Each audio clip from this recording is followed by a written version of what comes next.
રાજકોટમાં ધૂળેટીના દિવસે જે એટલાન્ટિસ બિલ્ડિંગમાં આગની ઘટના બની હતી, 15 દિવસ થઈ ગયા છે એ ઘટનાને, પણ હજી સુધી કોઈ જ કાર્યવાહી નથી કરવામાં આવી રહી।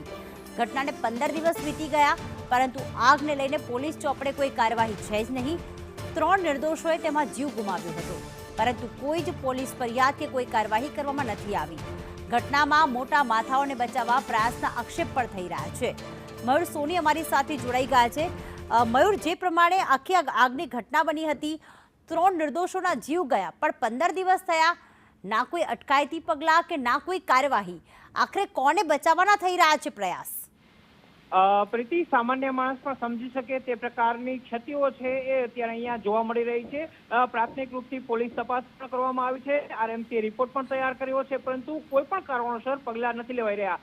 બિલ્ડિંગની અંદર માલેતુજારો રહે છે, એટલા એ ઉપરાંત જે બિલ્ડિંગના એસોસિએશન છે તેના પ્રમુખ પણ આખા મામલાને લઈને શંકાના ઘેરામાં છે।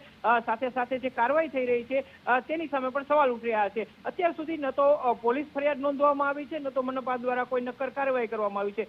3 યુવાનોએ જીવ ગુમાવ્યા છે, તેમને આર્થિક વળતર છે તે બિલ્ડર દ્વારા અને અન્ય લોકો દ્વારા આપવામાં આવ્યું હોવાની વાત સામે આવી હતી, પરંતુ કાયદાકીય જે પ્રક્રિયા હાથ ધરવાની હોય છે એની અંદર હજુ સુધી રાજકોટ પોલીસે એક ડગલું પણ આગળ વધી નથી। મયુર, સૌથી મોટી વાત એ છે કે તમે કહી રહ્યા છો કે બિલ્ડર દ્વારા આર્થિક રીતે વળતર આપવામાં આવ્યું હોય, જે લોકોના જીવ ગયા છે, શું એમના પરિવારજનો દ્વારા પણ કોઈ પોલીસ ફરિયાદ દાખલ કરવાની તૈયારી નથી દર્શાવવામાં આવી?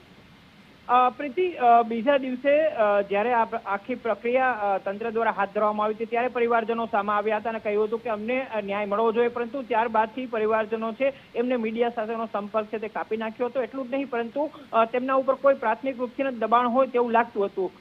બીજી વાત એ છે કે એટલાન્ટિસ બિલ્ડિંગની અંદર 10-10 વર્ષથી ફાયર એનઓસી અને ચેકિંગ છે એની અંદર લોલમલોલ સામે આવ્યું હતું। આરએમસીએ માત્ર નોટિસ આપીને ખાનાપૂર્તિ કરી છે, કારણ કે જે બિલ્ડિંગ બનાવનારા બિલ્ડરો છે, જે ફ્લેટ ધરાવનારા લોકો છે, જેમની જવાબદારી આખું મેન્ટેન કરવાની હોય છે, તમામ લોકોને બચાવવા માટેની કાર્યવાહી તંત્ર કરતું હોય એવું આખી ઘટનામાં લાગી રહ્યું છે। આભાર મયુર, તમામ વિગતો માટે।